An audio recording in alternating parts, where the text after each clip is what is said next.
Restaurant ব্যবসায়ীদের শীর্ষ সংগঠন বিসিএর নির্বাচন সম্পন্ন, কারিশিল্পের সংকট নিরসনে একযোগে কাজ করার প্রত্যয়। ব্রিটিশ বাংলাদেশি রেস্টুরেন্ট ব্যবসায়ীদের শীর্ষ সংগঠন বাংলাদেশ ক্যাটারার্স অ্যাসোসিয়েশন বিসিএর নির্বাচন সম্পন্ন হয়েছে। রবিবার নির্বাচন শেষে ফলাফল ঘোষণার পর নতুন কমিটির শীর্ষ নেতৃবৃন্দ কারি ইন্ডাস্ট্রির সংকট মোকাবেলায় সবাইকে নিয়ে একযোগে কাজ করার অঙ্গীকার করেন। স্টাফ রিপোর্টার তানভীর তারেককে সাথে নিয়ে রিপোর্ট করছেন সহকর্মী কামরুল হাসান শাওন। উৎসবমুখর পরিবেশে বাংলাদেশ ক্যাটারার্স অ্যাসোসিয়েশনের বার্ষিক সাধারণ সভা এজিএম ও নির্বাচন অনুষ্ঠিত হয়েছে। গত রোববার ওয়েস্টিয়া হলে সংগঠনের সদস্যদের উপস্থিতিতে এজিএম শেষে নতুন কার্যকরী কমিটি নির্বাচন করা হয়। এজিএম এর সাধারণ সম্পাদক মিঠু চৌধুরীর সঞ্চালনায় গত 2 বছরের সাংগঠনিক কার্যক্রম ও আর্থিক প্রতিবেদন উপস্থাপনা করা হয়। নির্বাচনে অলি খান MBA সভাপতি, টিপুর রহমান সেক্রেটারি জেনারেল এবং ফয়জুল হক চিফ ট্রেজারার নির্বাচিত হয়েছেন। যে আমাদের যে টার্গেটটা হচ্ছে, আমরা অলরেডি গভর্নমেন্টের সাথে ফাইট করে যাচ্ছি as I was the previous president of the BCA. তো যার কারণে আমরা যেটা ফাইট করতেছি, আপনারা দেখেন যে আপনারা যদি দেখেন ইউরোপের প্রায় 14টা দেশ আছে, তারা হসপিটালিটি সেক্টরে আপনার কিন্তু BAT com, up to 6%, 7% hospital sector. আমাদের কিন্তু আমরা হসপিটালিটি সেক্টরে পুরো 20% বিএটি দিয়ে যাচ্ছি।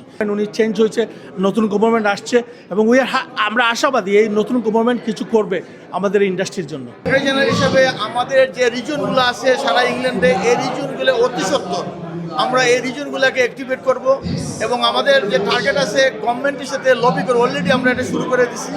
গভর্নমেন্টের সাথে লবি করে যাতে বিএটি ট্যাক্স সহ যে জিনিসগুলো আমাদের ক্যাটারের বাইরে বর্তমান ওয়ারের পর থেকে যে ফেস করতেছি, এইটা নিয়ে আমরা কাজ করতেছি এবং যারা আরও বিভিন্ন অর্গানাইজেশন তাদের সাথে লিয়াজো করে গভর্নমেন্টের সাথে এটা আমরা লিয়াজো করবো। আমাদের মেইন টার্গেট থাকবে আর একটা ভবন, পিসি একটা ভবন করা।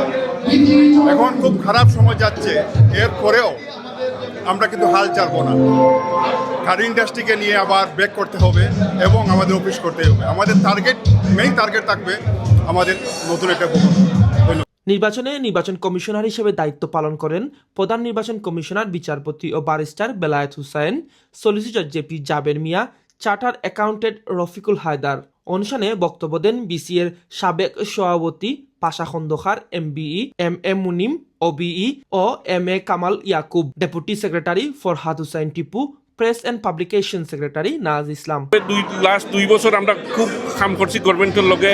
ওইদ্য আমরা একটা মিটিং আসলো হাউস অফ কমন্স, আমরা ভিআইটি কমাইবার লাগে আমরা বহুত চেষ্টা করছি। ইনশাল্লাহ তারা আমরা ভিতরে জানাইছে না, বাট নয়া গভর্নমেন্ট, নয়া প্রাইম মিনিস্টার আইসো, তারার লগে আমরা আরো বেশ কইরা কাম করতাম। এক্সিকিউটিভ কমিটিতে মোট 129 জন সদস্য কমিটি ঘোষণা করা হয়। 12,000 কারি হাউস, যেখানে 1,500-এরও বেশি কর্মসংস্থান তৈরি হয়েছে। ব্রিটিশ অর্থনীতিতে প্রতি বছর 4.5 মিলিয়ন পাউন্ড যুক্ত করছে এই কারি শিল্প। এই শিল্পটি প্রমাণ করেছে যে কারি শিল্প ব্রিটিশ অর্থনীতিতে কতটুকু গভীরে। Kamrul Hasan Shaon, ATN Bangla, UK, London.